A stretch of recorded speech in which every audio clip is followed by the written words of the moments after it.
Until this week, talking to an AI felt like using a walkie-talkie. You pushed a button, spoke, and then waited for the machine to process your audio and spit back an answer. The delay was a constant reminder that you were interacting with a tool. OpenAI released a new voice model called GPT-Live, abandoning that structure entirely. This diagram illustrates the shift. By running on a full duplex design, the system processes two continuous streams of data at once. It listens and speaks at the exact same time. Because it operates instantly, it can mimic how a real person pays attention. It calculates multiple times a second whether to pause, step in, or just murmur, to let you know it's following along. This level of intelligence is also getting incredibly cheap. On the exact same day, Elon Musk's xAI released a top-tier model that processes 1 million words for the price of a cup of coffee. High-end reasoning is becoming a commodity. These two forces, instant, lifelike conversation and bargain rate pricing, mean that a highly convincing digital presence is suddenly everywhere at once. But the engineers who built this illusion also published a quiet warning on launch day.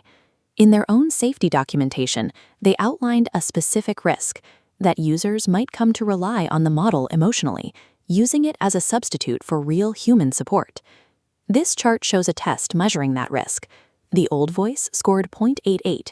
For the new GPT-Live voice, the score dropped to 0.82. OpenAI called this drop too small to matter. Yet as capability moved forward, their safety measure moved backward, and they launched it worldwide on a handshake. There is currently no federal law, no agency, and no standard that gates the release of advanced AI software. The technology is precisely calibrated to feel like a real person, creating a measurable psychological vulnerability with zero federal safety net to catch it. Long before this new voice shipped, the medical community was already warning about the dangers of artificial empathy. According to a survey by the American Psychological Association, 94% of licensed psychologists state that chatbots simply cannot treat mental health conditions with the necessary nuance. Clinical tests back up that skepticism. Researchers at Stanford put several popular therapy bots through controlled scenarios and found the models showing clear stigma toward patients with schizophrenia and alcohol dependence. In companion studies, they actively fed user delusions and returned romantic feelings. The core problem is that therapy requires friction. A clinician has to know when to interrupt and when to tell someone no. These bots are programmed to be helpful and reassuring, which is often the opposite of what a patient requires. Adding a warm, breathing voice to the software does not fix these clinical blind spots. It merely makes a medically untested product easier for a vulnerable person to trust. The federal government was supposed to have a system in place to vet these models, but after a planned executive order was abandoned earlier this year, individual states are scrambling to fill the vacuum. We are now seeing a rapid wave of state legislation. California just passed a bill aimed at chatbots, and the New York State Legislature unanimously approved strict fines for deploying companion bots to anyone under 18. Across all these new statutes, there is one common thread: mandatory disclosure. Lawmakers are demanding that before any conversation begins, the machine must clearly confess that it is not a human being. It is a highly practical legal demand, but it collides directly with the product design.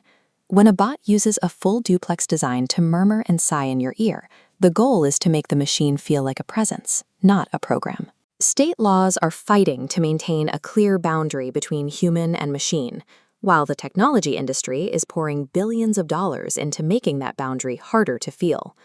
To see the risks of that blurred boundary, look at the kindest use case we have for this technology: keeping isolated dementia patients company. Programs that use AI for gentle check-in calls genuinely work. They can ease a patient's loneliness and noticeably lift their mood throughout the day. But doctors attach a massive caveat to that success. If a highly capable chatbot is quietly filling in a patient's cognitive gaps day after day, it can inadvertently mask the decline of the disease itself. By smoothing over every rough moment in a conversation, the software hides the symptoms that families and clinicians need to observe to track the illness. Even in its absolute kindest application, a machine designed to replace a person becomes a hazard the second it actually replaces a person's observation. The launch of GPT-Live has brought 4 separate groups to the same table: the doctors who reached their verdict months ago, the lawmakers writing state statutes, the engineers who built the system, and the users now talking to it. The software capability and the market are relentlessly pulling toward the machine acting as a stand-in for a real person. Yet every piece of evidence, from OpenAI's own safety documentation to Stanford's clinical tests to a dozen new state laws, demands the exact opposite. As artificial intelligence finally learns to seamlessly talk back, the ultimate safeguard isn't a better algorithm or a thicker rulebook.